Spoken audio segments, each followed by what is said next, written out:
Yo, was good today? I'll just be talking about my recent tournament run in the CG Holiday Bash tournament, where I placed first with APC. I'll probably just do a quick info. I'll talk a bit about certain games and maybe do a VOD review at the end. So for my deck, obviously it was APC. I think it's probably the best deck in the format. It's a pretty standard build of the list. But first, before I talk about like each card, I just want to talk about why I first built the deck. So months ago, I wanted a deck that could do sort of a bit of everything because there wasn't really that format yet. You had like Tempo, which struggled to kill things like Scardians and Polysium creatures, and then you had Solo Aggro, which um, lacked a bit of, I guess, consistency, a bit of board presence. It lacked a few different things, but it wasn't as bad because like APC isn't perfect as well. It obviously lacked things, so I guess I failed a bit. But I wanted a deck that could sort of do a bit of everything. Like it could deal with the Scardians in Rokar. It could deal with um like 2 to 3 ghasts in Sindel. It could deal with a bunch of big creatures in Polysium. Or if not deal with them, at least compensate. Maybe you can't deal with one, but you can stall for a few turns until you can burst and get big points for compensation from it. So that's sort of the idea of the deck. And so now I'll just talk a bit about each card. So we got Serpent, which means we don't have to sideboard for permanent resources because remember we're trying to like not have any auto lose matchups, so we don't just want to lose to a certain permanent resource and um not be able to deal with it. But that isn't the main appeal. That's just a nice bonus. The main appeal is it's just got good stats and it's free. Um, and obviously, a common theme of the deck is just good individual cards. Like, just tick off boxes. So now we've ticked off Scardian out, permanent resource out, good stats, good for star economy. We just tick off a lot of boxes with that, and that's why Serpent's really good in this deck. And obviously, for consistency, we play 2 Rowdy. We only really use Serpent with Rowdy, and we play Blur to get our Rowdy. We don't use Blur with Serpent. Um, and because we're not using Blur with Serpent, we just play one because, again, we only really need the 2 Rowdy for the 2 Serpent. We play Pearl Fame because it's a staple, and then this Overlord slot could also be Behemoth. It's sort of like just the extra, like sidekick to Serpent. Like an extra big creature for Soulstream.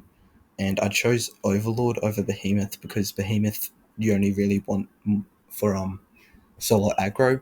So I think last tournament I played Behemoth. No, my first build I think I played Behemoth instead of Overlord, and that was good at the time because there was lots of solo aggro, which means lots of Scardians, which means we want Behemoth.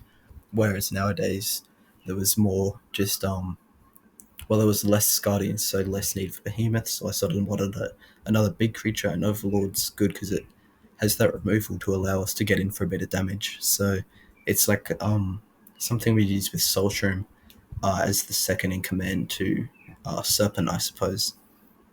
And then we played Darkspark because it's just really good individually. Just think of it as a 2 star with 290 power, 70 health. The synergies like with it really isn't much. It really is just because it's a 2 star with good stats.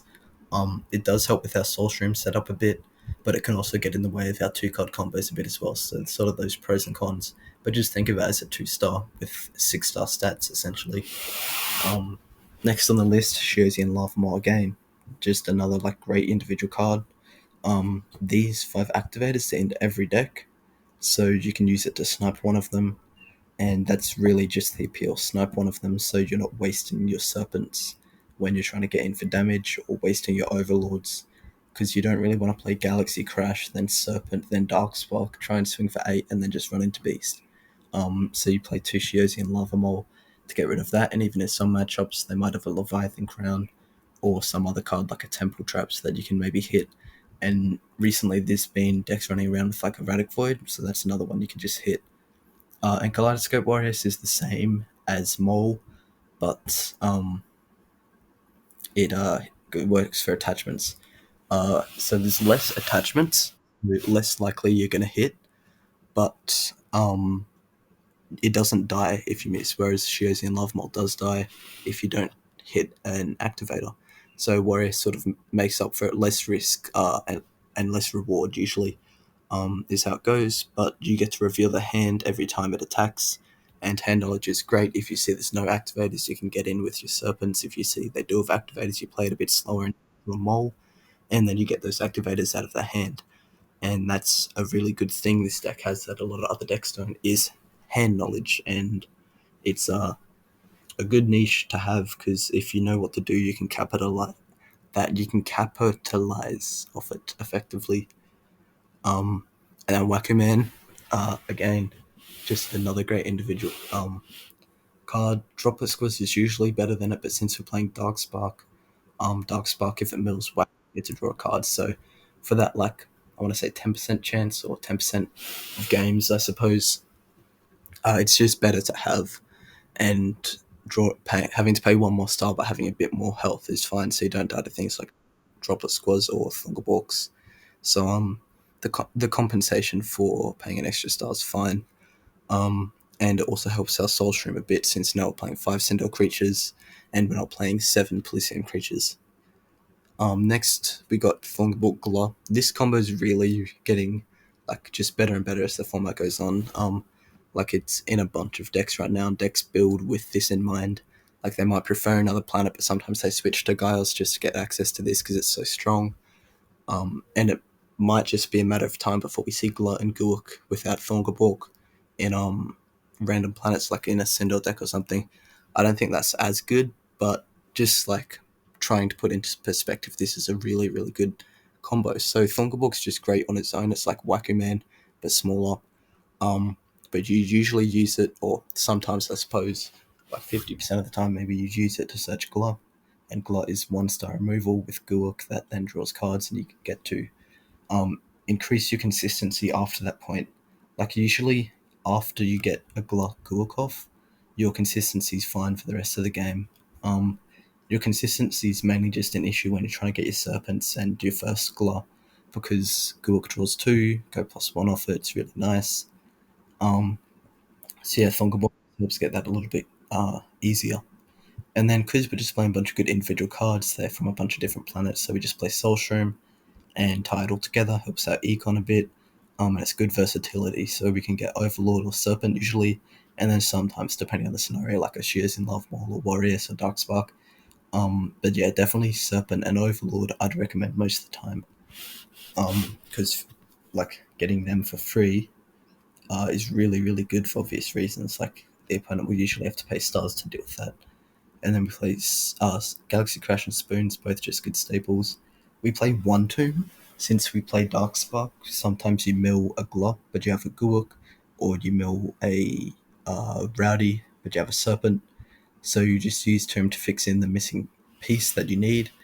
And then worst case, which is still really good, you just get an Overlord and kill one of the creatures, a Serpent, get some good stats, Mole, get one of the activators potentially, or Warriors, and potentially get one of the activators, and it's still really good there. So Tomb, you just play the one, because you don't really need 2 copies.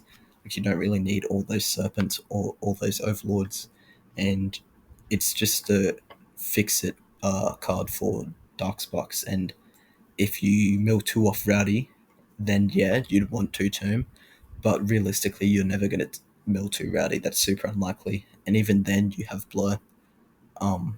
So that's fine. And if you mill 2 Blur, that's just unlucky. I'm sorry for your loss. You might have to use a Soul Stream or something like that. And yeah, that'd just be unfortunate, but that happens less than 1% of games, probably.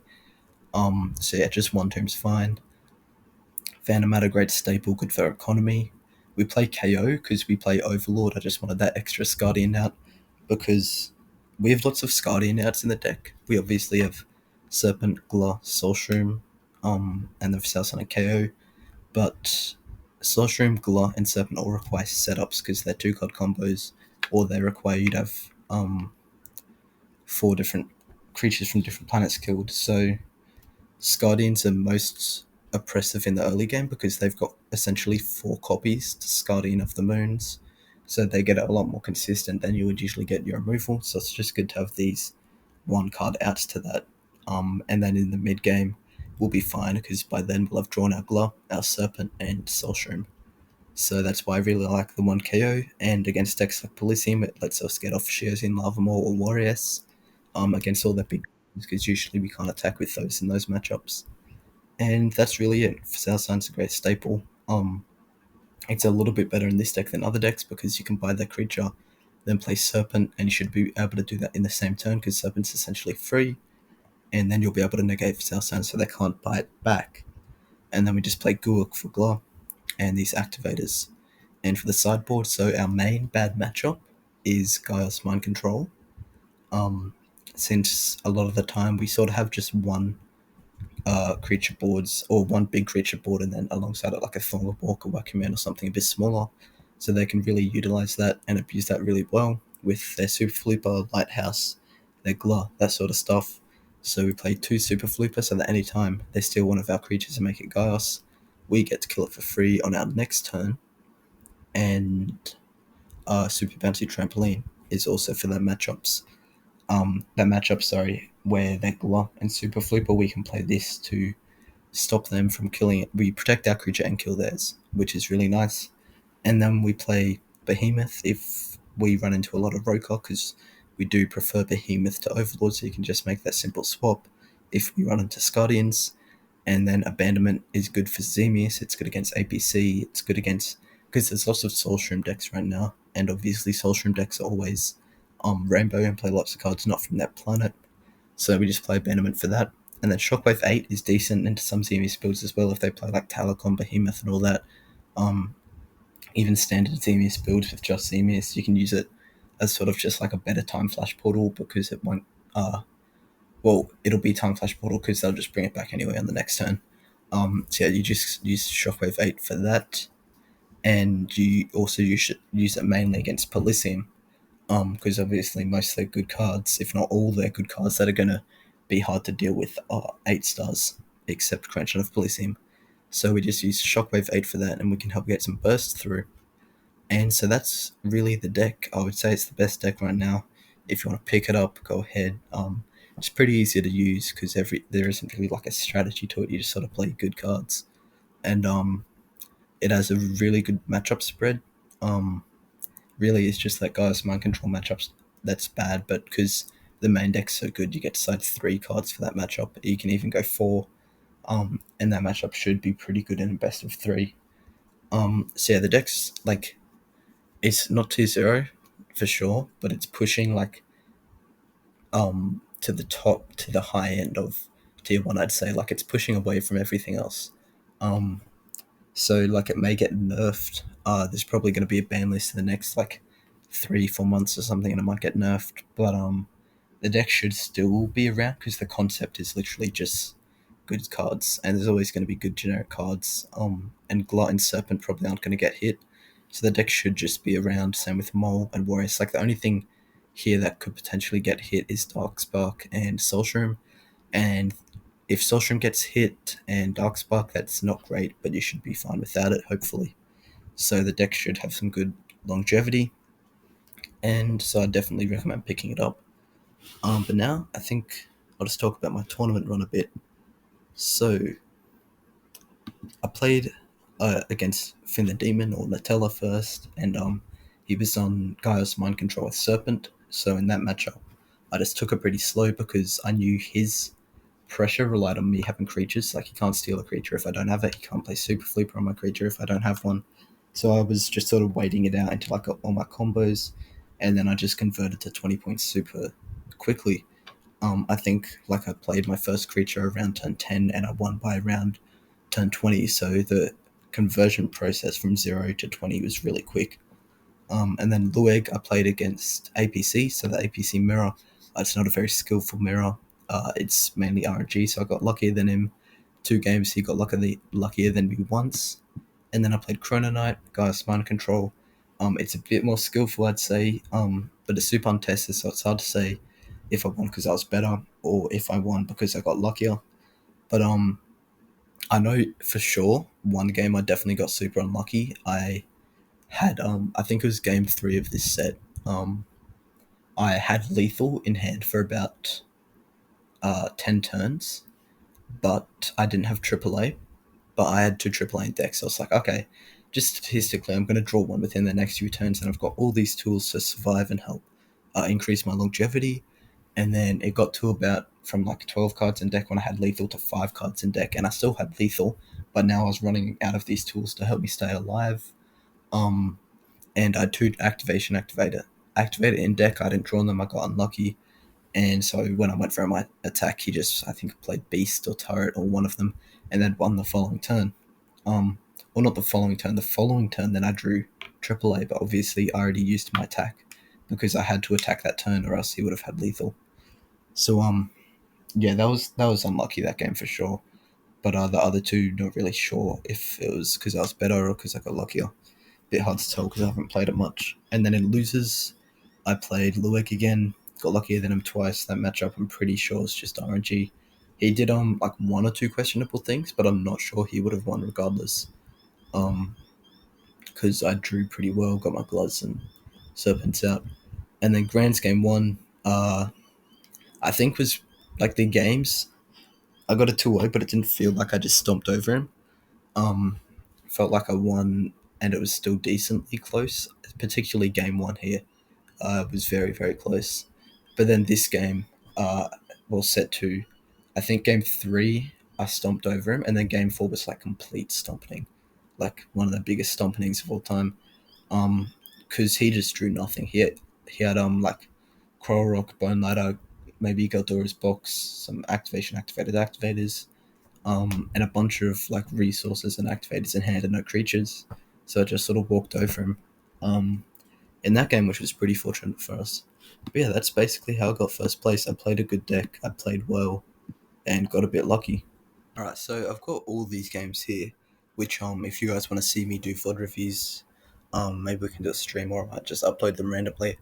But these are my games that I recorded from the tournament. I think I recorded like 80% of my games. I did miss a few, or sometimes the recording wouldn't work. I wouldn't have enough space, and I got lost to the void. But I think some interesting games to go over. Um, Both from the finals against Chrono, and the first one is, um, I'll see if I can just show you. I think it was game one of this set, or no, it was my fifth set. So one, two, three.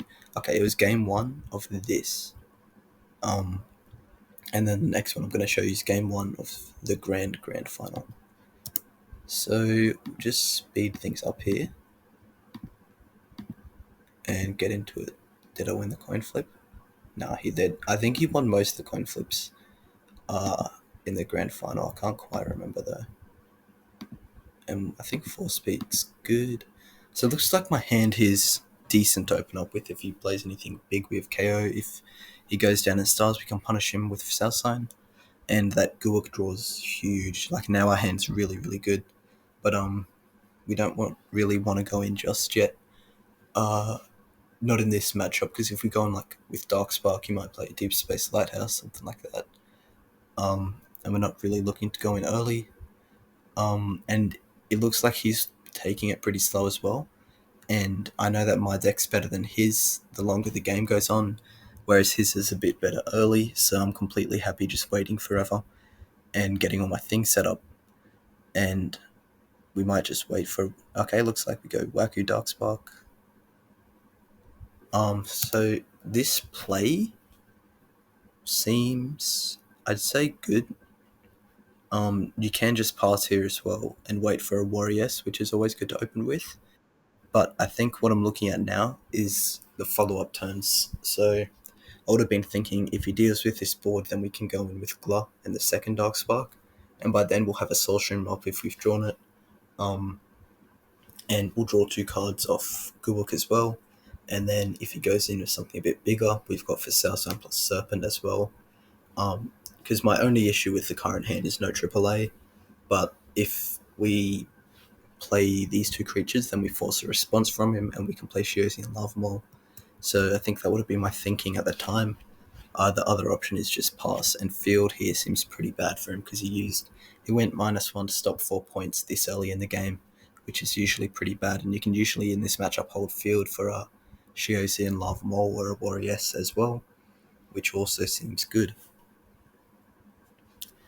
So I forget how he responded. It's about a week maybe after the tournament, so I'm really not sure.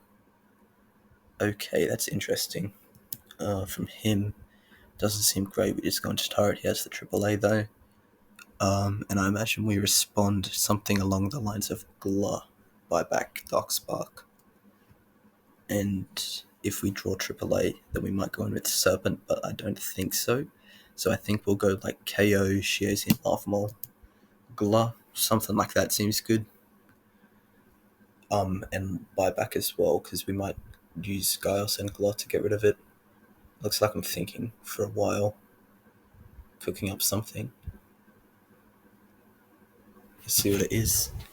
I could also buy Serpent since I've got a huge lead in stars, but I think I can use those stars for better things. Alright, well, I guess I will buy Serpent and do this play. So no Gla, but still a good play, I think. Because if I used Gla there, I wouldn't have been able to use Mole effectively, I don't think. Or as effectively, because then I would have, to go to threat on board, I would have had to play Serpent or Spark, and Serpent would not have been great this early, I don't think. You don't want to run into anything, like a turret, for example. Um, well, I guess I ran into it anyway. So I guess I'm thinking from the star economy perspective. It looks like he'll bounce it back. Did he? Was that a PM? Yeah. Okay, that's why I didn't go to his hand. And then he'll just attack. So he's on 13. And then I zoom in on AAA because obviously I wanted that.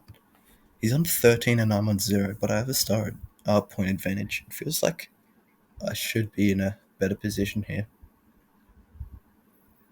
I suppose his turret and field are gone. So that's why I was pretty upset with the AAA draw. Because it's only Beast left. And here we'll have to play Gla for sure. And I think just Gla and Darkspark is good. We can Serpent since we have AAA, so I'm not concerned about Beast. But I think Darkspark's a bit safer here. Okay, Serpent and Darkspark, I imagine. No, oh yeah, because then we use AAA, so now we are a bit beastable. So we save the Darkspark, and then we draw 2 from Cook. Seems fine, I think. Not sure if it's the best play though. And then he goes Gasp Queen, I imagine we Beast, yup. And then Darkspark here looks good. And then probably just Darkspark and Thunderbolt attack for 3. Oh, sorry, 4. Attack for 4. Seems good. This seems good as well. I forgot we had Soul's Room. I think we just drew that. So yeah, this looks good then because it's unlikely he has a response. But he does have a response, and I was really, well, not really, but I was pretty mad over it at the time because this is pretty lucky from him, or at least it felt that way. So now a lot of people in these positions just panic. I wasn't panicked as such. I was just thinking I'm probably gonna lose the game. But we're on 12 points, and he's on 18, and he has one card with 5. So there's certainly things we can do. We just want to make sure it's not easy for him to get in, and I'm not sure what his removal left is, but if here's these 2 creatures, then he's going to struggle to have removal, and it would only be things like, I think, for South Sign? No, he already used Pearl Famine for South Sign, so his only removal left would be GC, so he would need to draw Galaxy Crash and a way to get 2 points, which is pretty unlikely, so I wasn't super panicked. I was just going to try and stall that for a bit. Maybe I went Wackyman Warriors, Wackyman Gla. I must have milled Guuk, I think, if I used Gla like this. And I think I did mill Guuk, so that's fine to use Gla with that Guuk. And he just attacks with 1, which I think is a misplay because he's got 2 resource zones. So you can afford to get rid of one of his own resource zones. And then we just go Warriors. Remember, we're just trying to stall and get into lethal because most of his activators are gone. And that's a great draw, Pelfam. This is, like, sure, it's lucky we drew Pelfam 1 and 9, but we also stalled to get it, so it was over multiple draws, and there would have been other good things in the deck as well. So yeah, Pelfam here is good. That's why you just stall, don't panic or anything. And now we should be setting up a lethal soon. And I didn't get the resource zone because no activator. I didn't really feel like bluffing. I could have bluffed, but just in case he got a behemoth back, I didn't want to have the resource zone go again. and then I'd just be down 2 stars for no reason, and I was pretty confident he didn't have lethal because a lot of the removal in the game was gone. I think he had one lighthouse and a galaxy crash. I think could have been some things milled that I was thinking at the time as well. And looks like he'll clear our board with that, and we draw our lethal. Again, it seems lucky, but remember we were stalling to get that. So again, we've drawn Galaxy Crash over the past like 5 turns or four or something.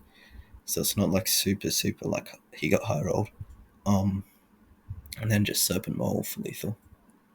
Yep, and that's game one.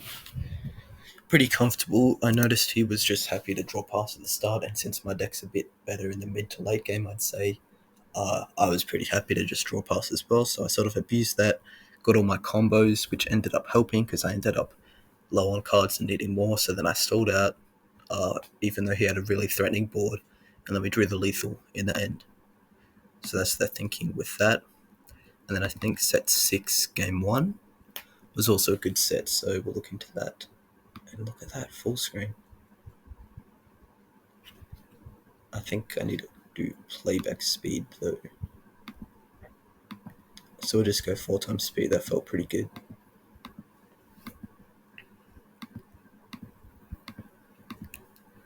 Okay. What is happening? Oh, that's happening. Okay. Let's just rewind a bit and see what was happening. So I spawned in a bit late with the recording, it looks like. So it looks like we're just stalling out. So I probably would have seen I had Glur and I had Rowdy and Blur, and I would have just wanted to. Oh, sorry, I had Goog, not Glur. And then I had Rowdy and Blur, so I probably just wanted to draw pass again to find my other pieces of the combo. Looks like we found Serpent. But we don't play Serpent because he could have turret here, which is bad. We don't have AAA, and there's opportunities later to get rid of turrets, so there's no real point to risk it now if we know we can guarantee get rid of it later with AAA or Shiozi and Lava Mole. Or not guarantee get rid of it, but boosts our odds of getting rid of it. And then Guok, we want to wait for Glur, and we know the more we draw past, the more Warriors is likely to hit, and the more hand knowledge we get. So I'm pretty happy just waiting here, and again, similar reasons with Soul Shroom, we just want to set that up by drawing a lot. So that's sort of what I mean here by like our deck's a bit better in the mid to late game because our combos are a bit better than his, I'd say. And we get the second Guok, but no Thorngalwalk or Glump, so again, another reason to wait uh, even longer. And I'd say we can probably do like Blur or Kaleidoscope or both soon because I don't think a Kaleidoscope or Blur is going to get beasted. I'd say probably next turn we're good to go, it feels like. Yeah, like Warrior here seems good. Same with Blur, go get Rowdy. It just looks like we'll do Warrior. And he'll beast it, which is great for us because now Beast is gone. So that means we get Galaxy Crash, and then 2 Serpents, guaranteed 10 points, and then for Sal sign his creature, maybe like Soul Shroom a Serpent back, and then we're on 16, and the turn after we might find some points so we can sort of set up like a 2-turn or like 3-turn lethal sort of thing here. So the position's really, really good for us, and obviously if we get Thunkerwalk or Glow, we probably just win the game. So here, I imagine Darkspark and Serpent. And so, Pelfam's a good draw. We probably Pelfam here instead. Looks like I went for Cell Sign. Pelfam, so yeah, at the time I remember this actually. So we went for Cell Sign, just to 4 stars out of him if he wants to buy it back. But then I realized he could just kill it and get Gloss set up, whereas with this, we force the stars out of him because he'd still have to pay 6 to get it back. And he wouldn't have the Gloss set up. Not Gloss, Skelligast set up, sorry. And we still get 6 points, whereas if we did a Serpent, we'd get 5 points, and if Sailor Sign, we'd get 1 more point. But this is definitely a good play. And I imagine from this point, we just have so much damage in hand that we're just going for points each turn. And I don't think we're too concerned about else. Again, that's another reason why I like draw passing so much in the early game, because then you can just calculate and guarantee lethal. Whereas if we were sort of playing a bit earlier, we wouldn't be able to guarantee these things because we don't know what our next draws are, but now we know what our next cards are. So we can plan, we can look at our hand and see, okay, I've got like 10 points this turn and I can do like 5 next, for example. And I imagine here, Galaxy Crash looks good, for South Sign looks good, and same with Serpent, like for South Sign Serpent looks good, but so does just Galaxy Crash. Maybe Phantom Matter seems good as well. Lots of good options here. You really can't go wrong. Only way you can go wrong here is if you never draw Gluck or Gurk. Oh, it looks like we'd Gluck killed. Okay, I didn't realize that. Yeah, this makes sense that we're doing this play. This is definitely better than a Galaxy Crash or a Viscera Sign.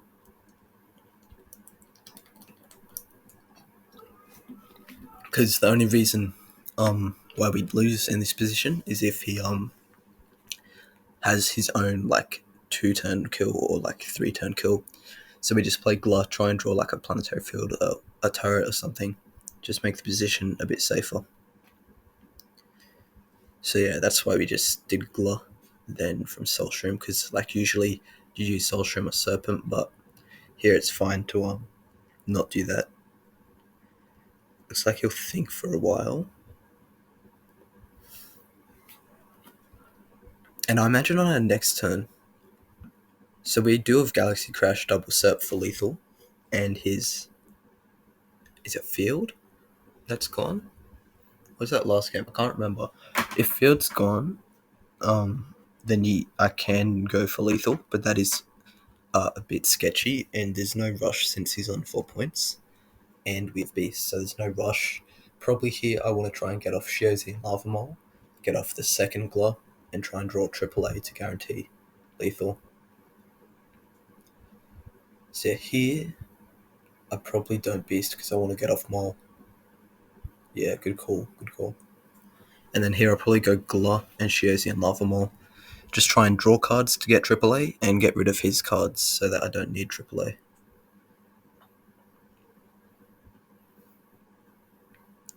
Yeah, makes sense, makes sense.